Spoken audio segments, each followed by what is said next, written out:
Здравствуйте, дорогие ребята! Начинаем наш сегодняшний урок литературы. Запишите сегодняшнее число, 28 февраля. На доске записано. Сказка Ганса Кристиана Андерсена «Снежная королева». Мы с вами уже полностью познакомились с этим произведением. Сегодня мы проанализируем героев этого произведения и сделаем выводы по этому произведению. Значит, команда мальчиков будет представлять Кая, команда девочек будет представлять Герду. На доске вы будете за каждую работу получать фишки и приклеивать их на доске. Первое задание – ответить на вопросы в течение 2 минут. Сколько вопросов успеете, значит, столько фишек и получите. Понятно, да? Автор сказки «Снежная королева». Второй вопрос. Сколько сказок он написал?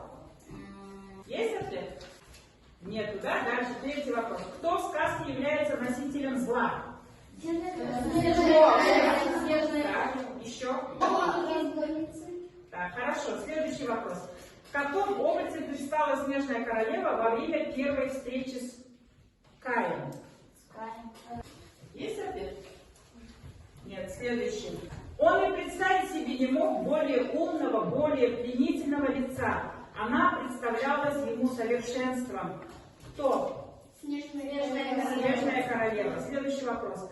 Глаза ее сияли, как звезды, но в них не было тепла, ни покоя. Кто это? Тоже Снежная королева. Хорошо. Злой-призлой, сущий дьявол. Кто он? Тролль. Молодцы. Что предложила Герда реке взамен Кая, который, как она думала, он утонул? Именно. Какие? Красные ботинки. Хорошо. Его жена не поехала провожать Герду, потому что страдала головной болью. Чья жена? Нет, думаем внимательно. Его жена. Значит, жена ворона, правильно. Кто противостоит силам зла в сказке? Кто противостоит? Герда. Еще. Так, все, ваше время закончилось. Вы не ответили на 3 вопроса, итого 7 баллов у вас. Вопрос вам, девочки. Кто помог Герде попасть во дворец к принцессе? Ворон. Что попросила Герда у принца и принцессы? Так, еще. Повозку, да? Правильно. Так, необузданная и своенравная, на редкость избалованная и упрямая. Глаза у нее были совсем черные, но какие-то печальные. Что это? Молодцы. Что, по мнению старой Финки, нужно было сделать, чтобы спасти Кая? Во дворец. Кому? Снежной королеве. И что сделать?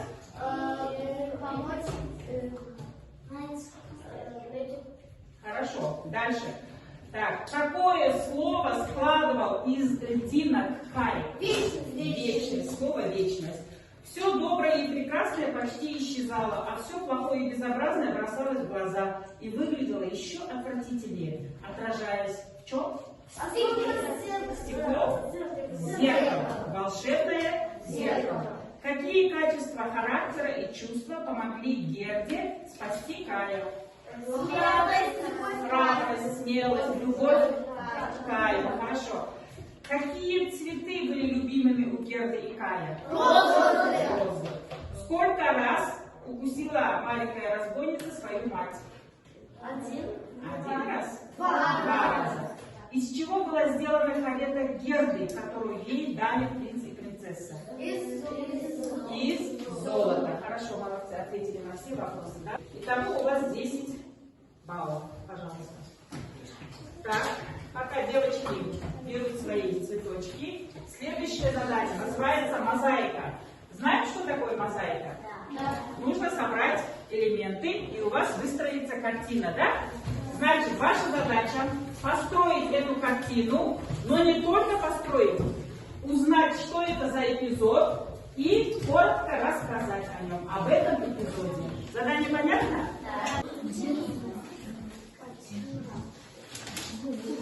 Да.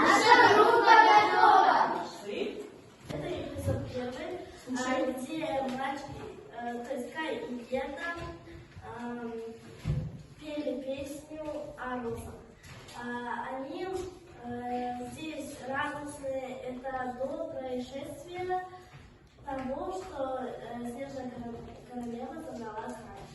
Ваша команда, кто у вас, кто рассказывает? Что за эпизод? Это самый первый эпизод о том, как тролли создали зеркало. В чем была особенность этого зеркала? Это было обыкновенное простое зеркало? Оно было каким? Волшебное, да? Самое главное, волшебное. В чем волшебство заключалось? Оно видело только злых людей. Значит, сегодня мы должны с вами проанализировать эпизоды, важные для характеристики главных героев.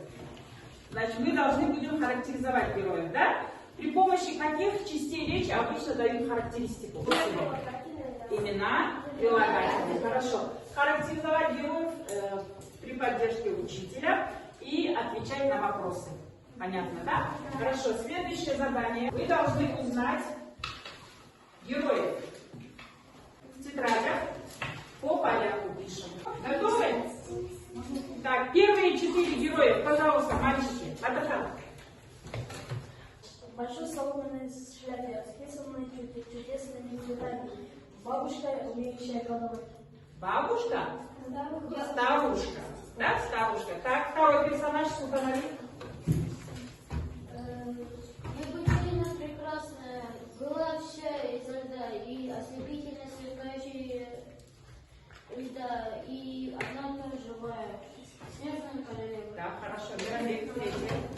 Злой сущий дьявол, тролль. Тролль. Так, четвертая, Мирас. Держался он вообще непринужденно, стемнело. Принц. Принц. Хорошо. Так, девочки, Дана. Ах, как милый, но бедный стал немножко. Герда. Эндели. Умница, каких цвет не видела. Это Лаплас. Лапла. Наша группа готова. Молодцы, девочки сегодня. Город и ворона. Четвертая принц и принцесса. Пятая маленькая рыба. Я раздам вам листочки, на которых вы должны будете ответить на вопрос: а есть ли кусочек льда в моем сердце? Вот в каких случаях оно шумит очень быстро и шумно? Когда ты что? Испугался чего-то. Еще когда стучит очень громко. Когда ты быстро бегаешь, еще. Как вы понимаете, что в сердце человека может быть льдинка? Ну, это когда человек злится, может быть, Злиться на кого-то или на что-то. Еще когда? когда, например, ссоришься. С кем-то ссоришься, то есть на кого-то обижаешься, да? А как можно избавиться от этого льда, который у вас в сердце? Мама творит добро. Вот эти вот ответы теперь быстренько напишите в виде письма кому? Автору. Айгуре. Андерсон меня научил, что нужно достигать до конца своих целей, нельзя сдаваться, что добро всегда побеждает зло. Нужно бороться за человека, сердце которого покрыто льдом. Надо радоваться жизни. Хорошо, Батка. Меня Андерсон научил тому, что нужно бороться для своего близкого. Мне понравилось лето, потому что она не сдавалась, преодолевала все трудности. Я хочу поблагодарить Андерсона за такое прекрасное произведение. Хорошо, значит, вот вы сейчас сказали, что Герда была очень храбрая, смелая, помогала своему брату. Почему же Герда победила Снежную королеву? Значит, сейчас, разгадав эту головоломку, вы получите ответ на этот вопрос. Пожалуйста, видно всем? Айван, пожалуйста. Сила в милом невинном детском сердечке. Сила в ее милом, невинном детском сердечке. У всех так получилось? Да. Хорошо. Так, спасибо всем за урок. Значит, фишки все ваши мы посчитаем и выставим баллы в понедельник. Да? Спасибо за урок. Закрывайте.